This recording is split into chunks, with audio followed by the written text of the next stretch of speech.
It's good to meet with you this morning, ladies and gentlemen, and hopefully talking about the beef market outlook for the coming year and where that looks. I don't think any of us could have ever imagined where the beef industry would have been or is now if we looked at it from last year. So whoever heard me talk last year, you can pretty well forget most everything I said because some things weren't all bad, so we'll just go from there. I'm grateful to have Ben Eborn as part of the crew who helps him put this together, and appreciate his help.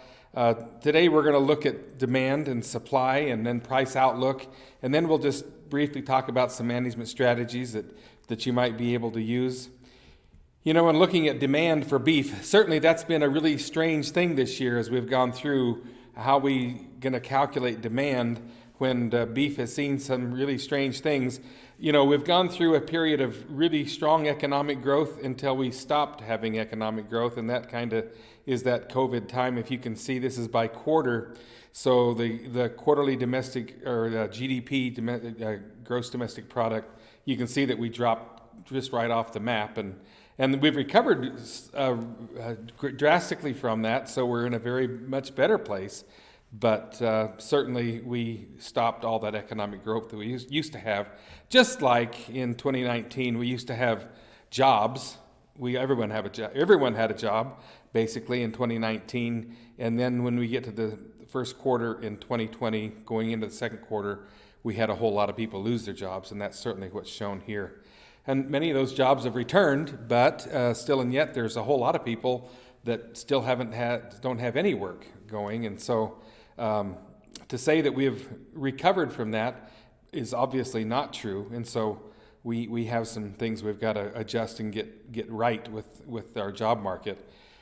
However, interestingly enough, the disposable income that we've had has been very interesting. You see the little blip, in 2020, well, that's the incentive programs that we've received from the government, the stimulus checks that we all received. That's a nice little addition to the money that we have had in the past, and I'm sure we're going to see that again in the coming days. I'm sure they're going to work out some kind of a stimulus package. That's certainly, I think, what everybody wants to do. Whether they can come to some kind of an agreement for that is, anybody's guess. At this point, it certainly has been difficult to decide. Well, getting into the beef side now, beef consumption in 2020 has been very interesting. You remember back in April, and March and April and May, what was the price of beef that you guys paid for beef? I paid for some $7 hamburger, which I couldn't absolutely believe that I was going to pay $7 for a pound of hamburger. But anyway, crazy enough, we certainly did that. And interestingly enough, the beef consumption has actually stayed the same, or actually somewhat, just a little tiny bit higher than last year. And that's really, really, really interesting when we look at that and where that is and how that came about. We project that that's probably going to drop for next year. That's certainly the way it looks according to this slide from the Livestock Marketing Information Center. If we look at the beef demand index for fresh beef, now this isn't for retail. This isn't for the restaurant trade. This is actually fresh beef that we would buy. Again, we see that index for 2020 being very high, and people kind of got. I think there was some fear involved with beef, and we decided that we needed a little bit more. We wanted to have beef in our freezers, and we're kind of seeing that. And so the retail all fresh beef demand index has been higher for this year because of that, and that's certainly an interesting part. You can see the wholesale beef demand just went off the charts during the months of May and June. We can't even put it on the chart because it went way off the charts. And people just were after wholesale beef in a way like never before. And that's kind of returned somewhat to normal, but that's been part of the problem that we've dealt with is, when that beef was so high, the cattle price was so low at the very same time. And I'm sure we're gonna talk a little bit more about that as we get further into this discussion. But boy, that's really been strange for beef demand. So the wholesale beef demand, again, way high. Now, let's take a look at the consumption at retail versus the consumption at food service. And food service has become a huge part of our industry. If you look back in 2019, basically 60% of beef was consumed through food service. And I don't know that people in the rural areas really think about that, because most rural people, I think, cook for themselves and cook at home, and they don't have a good idea of how big food service is in the city. But all I know is when I go visit my children in cities, oftentimes they're not, they're wanting to go out or wanting to get takeout or something like that. And so that's certainly changed in the last year, where now, at least in 2020, it projected that 50% of the beef that we eat has been made in the home and not the 60% in food service. So that's going to change, and I'm sure we're going to head back to more food service as we get into 2021. But right now, that's where we are, and interesting. And so what causes that? What would bring that on to have more food eaten at home? Well, all of a sudden, if you look at Google search, the searches for the word recipe went crazy in the first quarter of 2020 in the first quarter of this year. Went absolutely nuts. And the takeout volume went crazy also.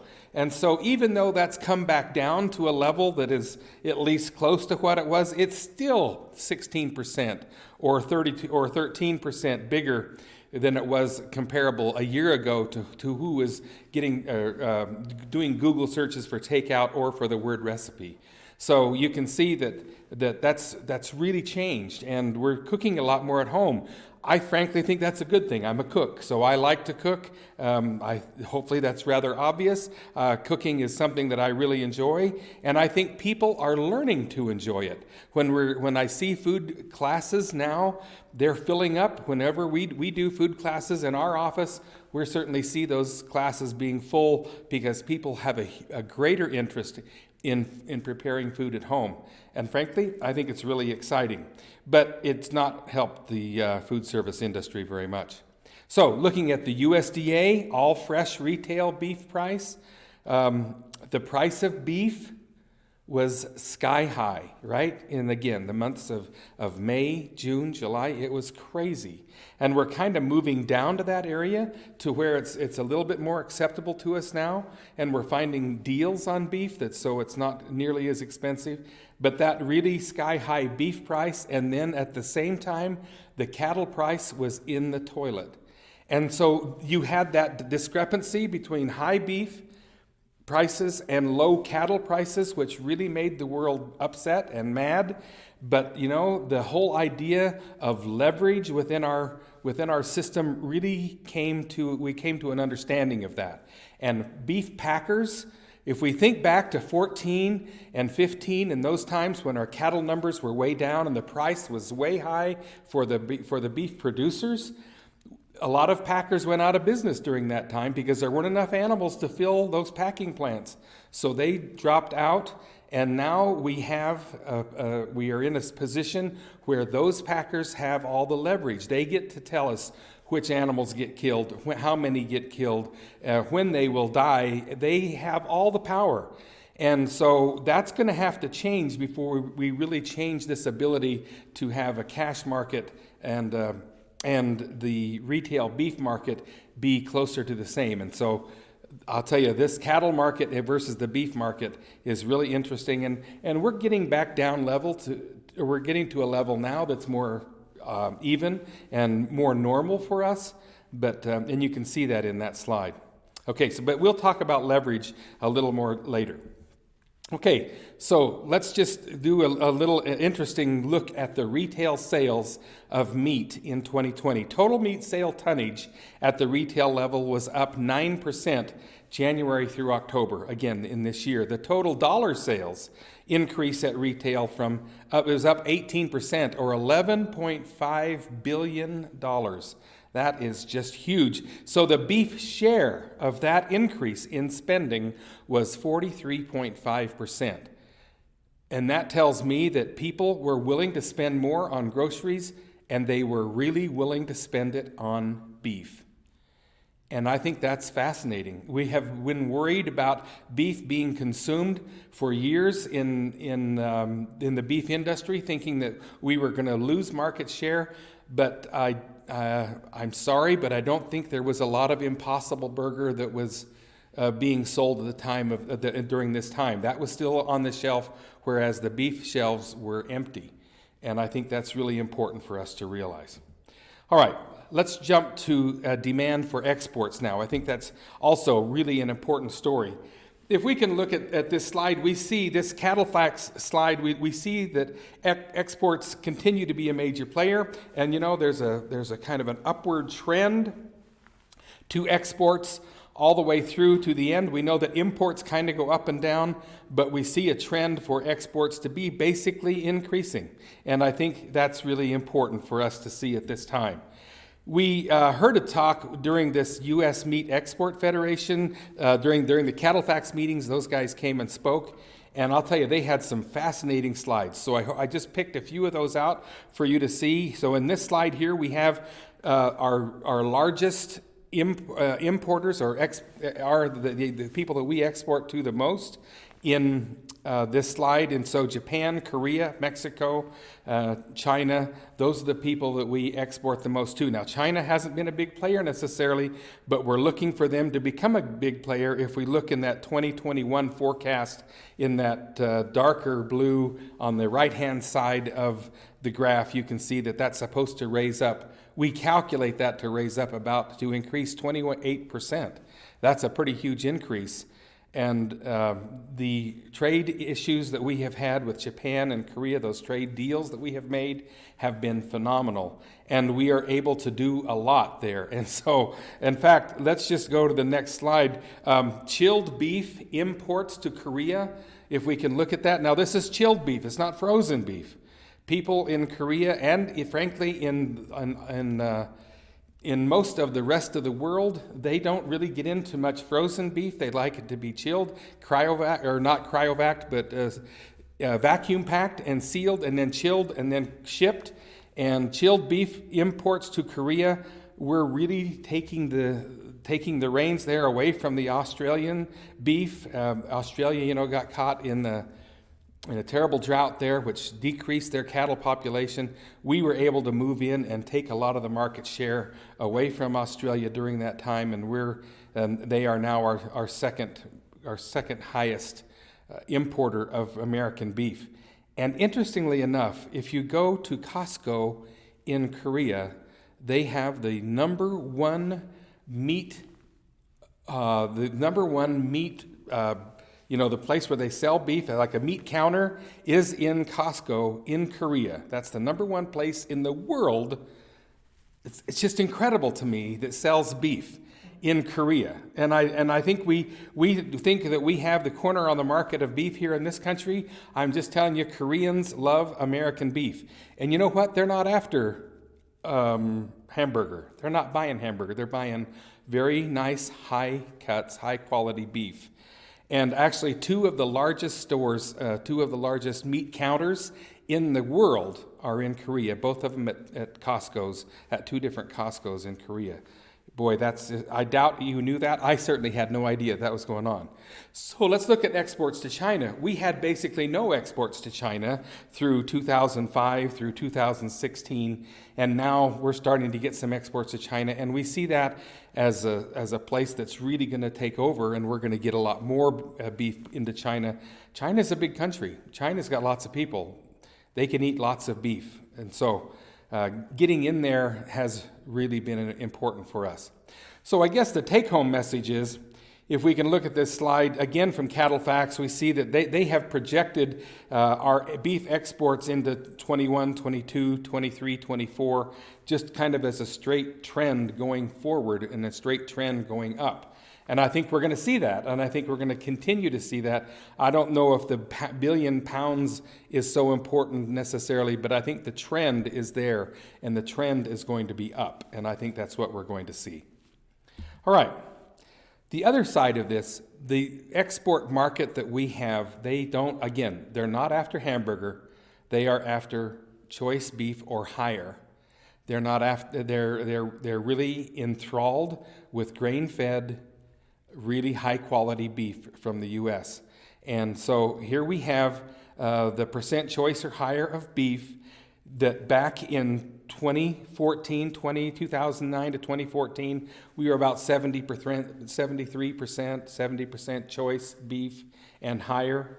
And now we're sitting at about 86 or 87% choice beef or higher that's being produced. I mean, certainly the beef producers need to be patted on the back. The breed associations working with genomics, working with ultrasound, working with carcass testing, those people have put beef on the board. And I think we daresn't, and as beef producers, I would encourage you, if you haven't got a really good program for making sure that you're producing high quality beef, that's a problem for you. And I think you need to be sure and take a closer look at your genetics and see if you can't get in to a higher quality beef. I think that's where the market's going to be, and I don't think it's going to change. Okay, so here we go with the demand, the summary for demand.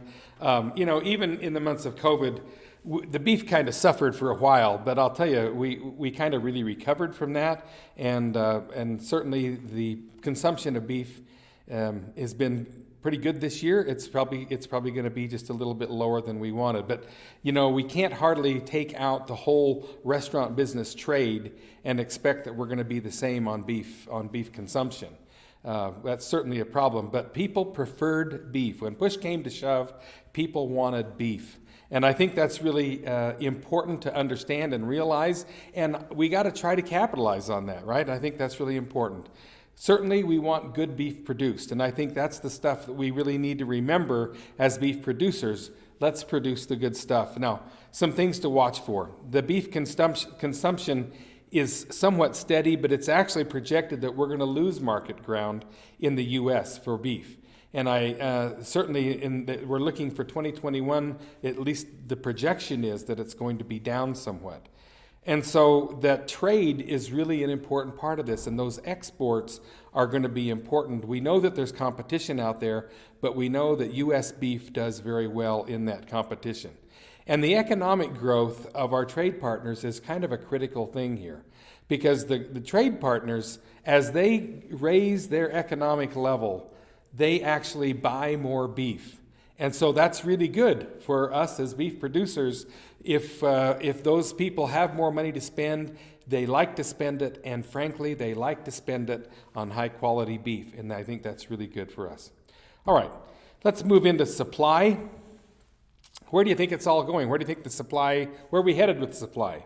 As you can see in this slide, herd expansion is over, and it's heading down, okay? And so we're heading into a new cattle cycle. And the last year of the up was probably 2019. We're starting to see that slide down, and that's going to take place again as we go forward.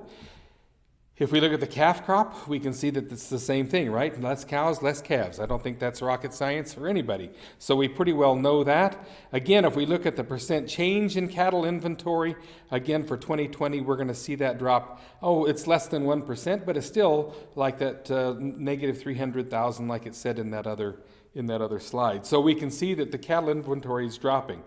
Okay, so what happens when the cattle inventory drops?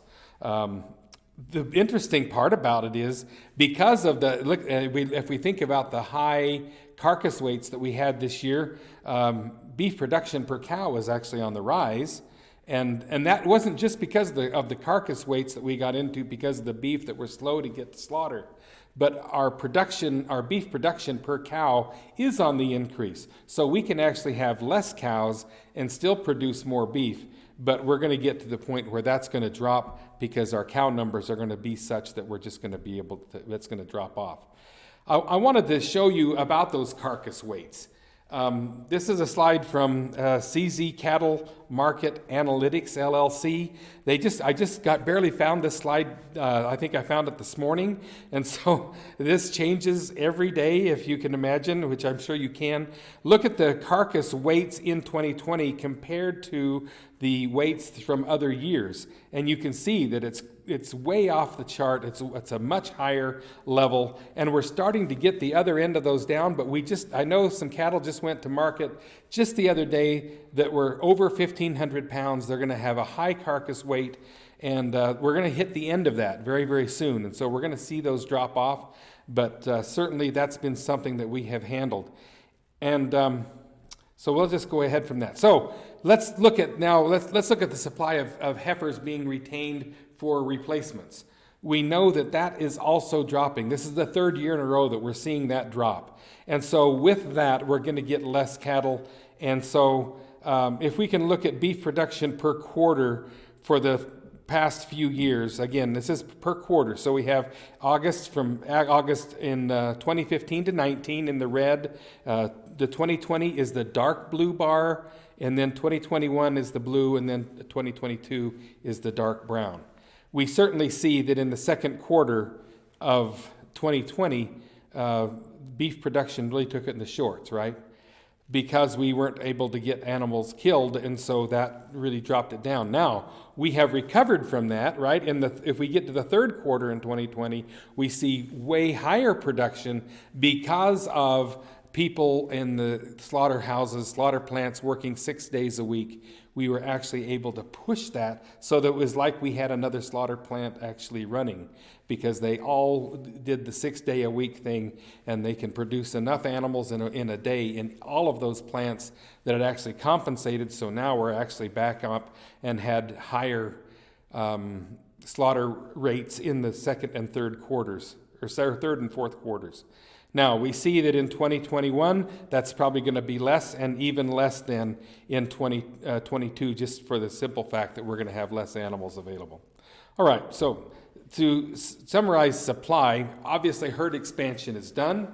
The price and the drought are factors that we've got to deal with. We know that if we get into a drought, and I'm sure if we go back to our weather talk, the La Nina situation is going to be a problem, and it's going to be a problem that's going to cause drought in this country that may last for a couple of years. And if that's truly an issue, then we're going to be into this price. The prices will certainly increase, and that'll actually hurt expansion, or hurt it'll just drive our cattle numbers down. So beef production will decrease just due to the decrease in numbers of cattle, and production per cow is still on the rise. We realize that, and again, exports are a way for us to always have a place to send beef. But we're going to need it in this country too, and so it's kind of interesting. So what is that going to mean? If we send a lot of beef out, if we send beef out because of exports, then the middle meats, the high quality beef that we're sending out, that means we're probably going to bring beef in to grind, and that's what we're doing. Hamburger is king in the U.S., and it isn't king anywhere, or hardly anywhere else in the world, but it seems like we eat a lot of it here. All right, let's go look at the price outlook and see where we are. The 2021 projections appear to be on the rise, and does that surprise you, looking at the numbers of cattle dropping, and we have high exports? We may have a slight demand decrease in the U.S., but with the higher exports, we're looking at trying to get more beef. And if we have less numbers, that's just going to cause the price to go up. And so we're looking for the prices to go up in 2021 and 22. Okay, so if we look at the cattle facts fed steer price, we can see that it was lower in 2020. That's obvious. We know that happened. And we're going to see that that's going to rebound up to $115 a hundredweight, and that's a good thing. If we look at the 800-pound calf price, the feeder calf price, we're going to see that it was down too in 2020. We're going to see it go up just a little bit, up into that 135 to 160 range, and that's certainly going to help us as we get into our price and where we are. If we look at the calf price, then obviously it was down in 2020 as well. We're going to see it go up to that $1.60, $1.80 range. Now, we know that there were a few cattle that actually brought that kind of money this year, but that certainly wasn't on the average, and so we're going to see that hopefully return this next year up to that 160, 180 range. If we could look at the bred cow prices, interestingly enough, just when we're getting a decline in numbers and we're seeing the price start to go up a little bit in the cattle market, people like to buy bred cows for whatever reason. You'd think they'd do it when the bred cows are cheaper. So those costs are actually going to go up just a little bit. For bred cows, we see those bringing just a little bit more money. Okay, the cull cow price is also a fun story because, back in 18 and 19, we had a lot of dairy cows that were heading to market because they were decreasing their herds. And so that hurt the beef market quite a bit, and we had prices in the 50s for cull cows or lower. And so we're seeing that change a little bit. The dairy market is a little bit more stable. They're not dumping as many cows on the market, and we're going to see that cull cow price go up. So again, let's just look at this. The cull cow price to be higher in 2021. Ground beef is king in the United States. And so over 50% of the beef we eat is ground beef. And I don't know if people realize that, and certainly all of the fast food that we eat, a lot of it is most of it is ground beef. And so that's important, and that's why the imports that we have of grinding meat are going to remain high or relatively high, is because of that, although it is projected actually to be a little bit lower next year. We'll get into that. Okay, so here we go. Here's this quick recap then of kind of where we've been. In 2019, we saw that production was fairly high. It was year over year, it was 1% higher, and our imports were 2% higher, and exports were just down a little bit. And we've been down the last 2 years for exports. We certainly see that changing, whereas in 2021, we're going to see that go up about 3%. And we'll see those imports go down just a little bit. So that's kind of an interesting thing. Now, the consumption per capita kind of fluctuates, and we think, again, we're projected to see that go down just slightly as we get into lower cattle numbers. All right. If we look at cow-calf, the average cow-calf costs, they're going to be very steady. From 2019 to 2020, the feed price isn't going to raise. It'll raise a little bit. We've already had the corn talk, and I'm thinking that they said certainly that corn was going to be just a little bit higher coming into this year, and so that's important for the beef industry in that it's not going up drastically. So we're not seeing those costs going to be raised tremendously. If we look at the cow-calf returns, we see that we'd like to actually have a return in 2021, and at least we're projecting that in 2021 that we're going to have a positive return, whereas it's been negative for the average producer the last couple of years. So we're hoping that that's going to happen and that we get back to a positive return for the cow-calf industry. And that's part of that leverage thing, which we're going to again talk about just in a little minute. All right, so here are those prices that we just looked at in a tabular form, so you can kind of see them all at once. And I think this is the best way to kind of get a look at it. We see from 19, 20, and 21, we know that beef is higher this year than it has been. It's going to be just slightly lower next year as a whole, and I think that's a good thing. We don't want it to stay at that high price. That wasn't too helpful for us. We can see the feeder calf price, the feeder calves, the fed steers, the 500-pound calves. We see all those prices just rising slightly along with the cull cow price. So that's just kind of a review of where this is going. I think interesting again on this slide, the corn futures are showing an increase and a high range up to 475. And so that would be a good thing for the corn producers. It's more difficult for the beef feeders as we get into higher corn prices. All right, some things to watch for. Feed prices do appear to be steady. And so we're kind of still in this self-imposed recession that we started back in March, and we're still in that. And I think we're going to see that hold true maybe through all of next year. Does that scare people? It certainly upsets me.